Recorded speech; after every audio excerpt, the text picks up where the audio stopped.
Today's menu ay magluluto tayo ng potcherong baboy. Ito po, ang ginamit ko pong party ng baboy ay buto-buto.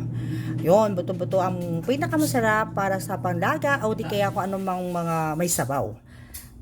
Yun, kanina ay nilaga na po yan ng 10 years. O, 10 years talaga, no? So, nilaga na para mabilis. Yun, di ba? Dahil nga napatuyuan po natin sa tubig na ngayon ay dadagdagan natin ng tubig galing po to sa Rio Grande. Rio Grande talaga, no? At saka masarap yun dahil milky siya. Joke! Wow! Ay sabaw galing sa sinaing o di kaya sa hinuhugas bigas. Ito mga besh ang ingredients natin para sa ating potchero buto ng baboy. Yan. Ito po yung kamote at saka yung patatas, bagu beans, saging. Ito naman ay ang pechay. Pechay po siya. At saka yung tomato sauce para mamula-mula siya. Wow! Pakuluan po muna natin siya. Pag nakulo na po yan at nalagay-lagay po kunti, lalagay na natin po yung sunod-sunod ang ating mga ingredients. Diba?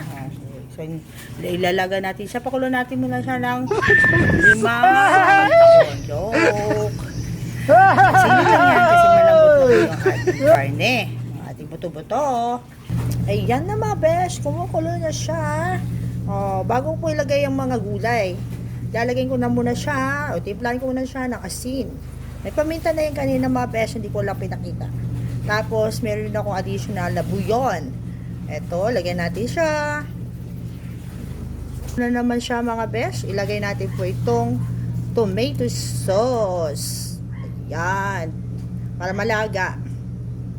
Dahil may dumikit kanina sa bowl yung tomato sauce, nilagyan ko ng water para dadagdagan ko ulit ng tubig. Di ba? Mas masarap pag maraming sabaw. Sabaw pa lang, ulam na. Ayun. Kuluan na naman natin mga besh. Kahit hindi siya kulong-kulong, ilalagay na natin yung mga gulay. Sabay na natin ilalagay ang mga gulay besh kasi pares na silang sabay din maluto niyan. Yun, ang saging, kamote at saka patatas. At saka ang bagu beans rather. Ayun. So, lulutuin natin sila. Pakukulan natin sila hanggang sa sila ay lumambot. Haluin natin. Pagkahalo, hayaan natin silang kumulo dyan. Okay? Ayan na mga besh. Malapit na maluto. Tikman nga natin.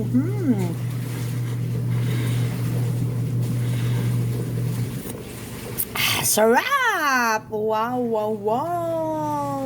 At ang highlight dito ay ang pechay. Highlight yan kasi last po yan. Green. Diba? Ito pong pochero ay pwede nang walang kanin ito dahil lahat andito na. Balanced meal na to.